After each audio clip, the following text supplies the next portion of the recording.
Hey guys, so I wanted to chat about some of the changes that I'm going to be bringing into our homeschool year next year and the reasons behind those changes. So it's not uncommon for me to change things up from year to year. It's not uncommon for so many homeschool moms to change things up from year to year because your family is growing and changing year to year. And so there's a freedom in that that we have to modify things and make them work better for our family. Because we go through the day in and the day out with our kids, we can see what their needs are, if we're correct in the way we're doing things, or if we need to change them, or if they have just changed and so we need to move on from a way of teaching or a curriculum or things like that.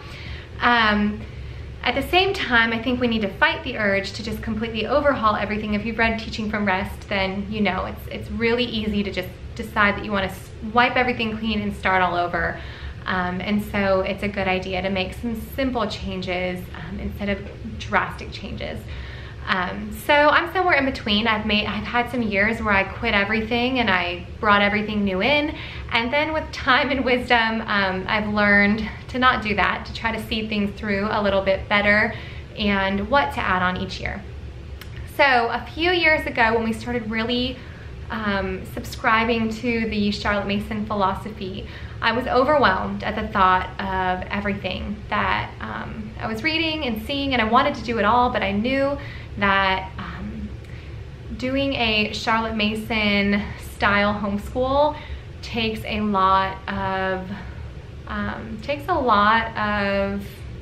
what am I going for? A lot of patience and personal development for your own self.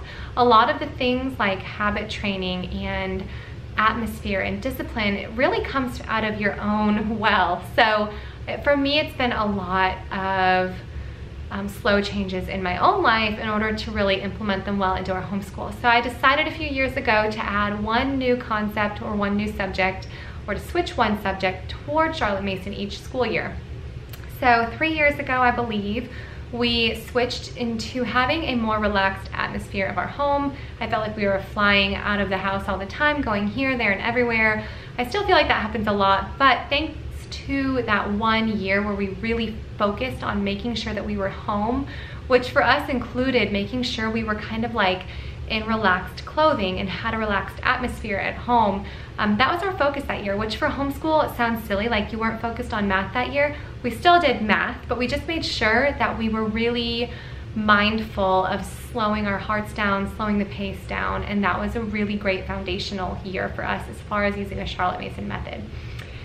The following year, and I'm probably missing a year somewhere along the lines here, the following year we really focused on the library and read aloud. So again, we still did all of our subjects and we had the practice of slowing down and having a slow, steady atmosphere, but we also implemented frequenting the library. If we didn't have time to do anything else, we made sure we got to the library, and doing a lot more read alouds in our homeschool and being very intentional about doing read alouds.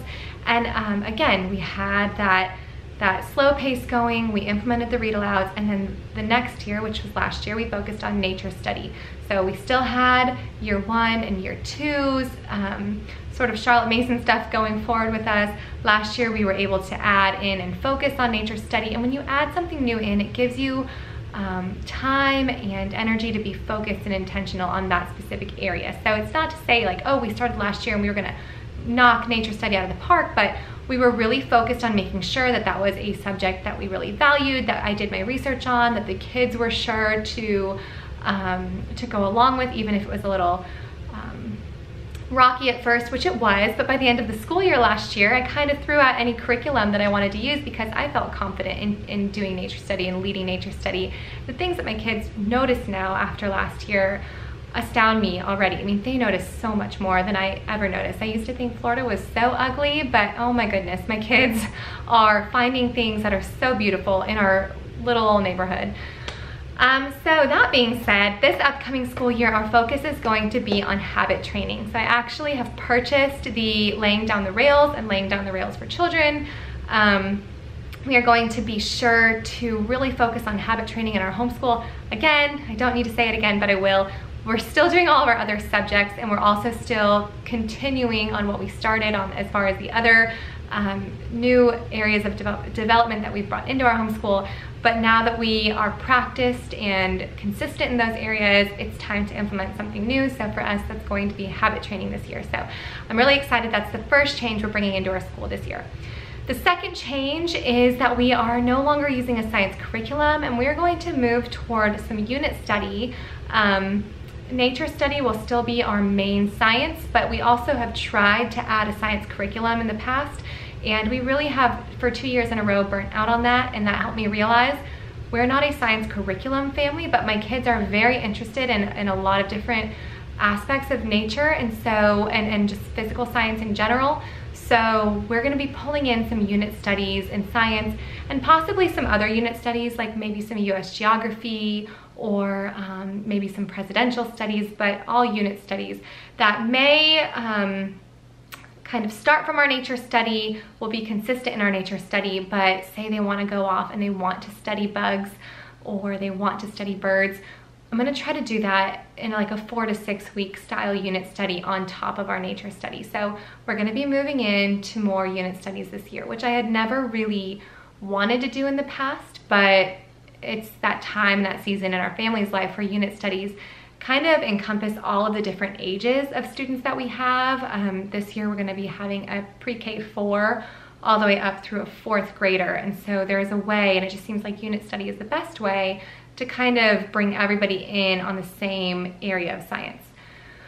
And the last change that we have coming up this school year is that we're going year-round, which is crazy because a few months ago I made a video on how much I love the Sabbath schooling schedule, which I do, I still do, and I don't think we'll be gone from that forever, but my husband had a major life change this year, major career change, which really affected our whole lives and means that he's home a whole lot more. And so we don't want to give up any family time that we could have together, and a lot of times he's home earlier in the day, and I want to have the freedom to stop on those days, and I really want to have the freedom to enjoy the holiday season with him, because that has been taken from us for about 10 years, which my oldest kid is 9, so you can do the math there. She's never been with her daddy at Christmas, and none of my kids have had that opportunity other than Christmas Day, and that's it.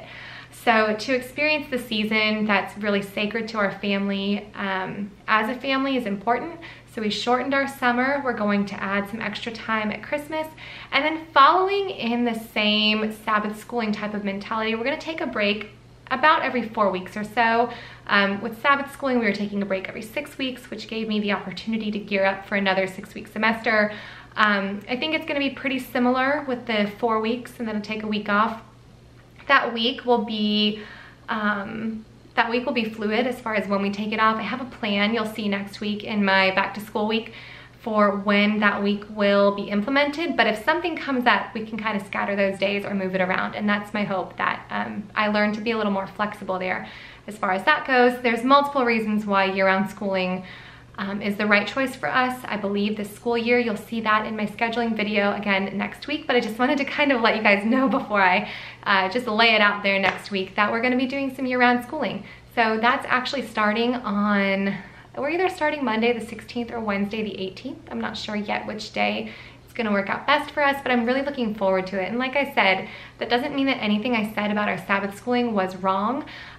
It was absolutely right for us during the season of life we were in, and I know it works for so many of you. I also know that year-round schooling works really well for so many of you, but we're gonna see where this year takes us and what the year following that holds. But I'm really looking forward to trying this out for our family. It seems like it's a step in the right direction. It feels very natural and organic for us, so I'm excited. I'm really excited. My kids are excited too, and I just can't wait to see what the year holds. So those are the 3 major changes we have coming up in our homeschool year next year. Most everything else will stay the same as far as the way we do school and the curriculum that we're using and things like that. It's not a complete overhaul. It's just 2 new things we're implementing and then 1 change that we're making. So let me know in the comments below what kinds of changes you have made in the past that have benefited your family, what changes you're looking to make in the future, and I will see you guys soon. Make sure that you're here next week. It's going to be a big week on this channel, so see you soon. Bye.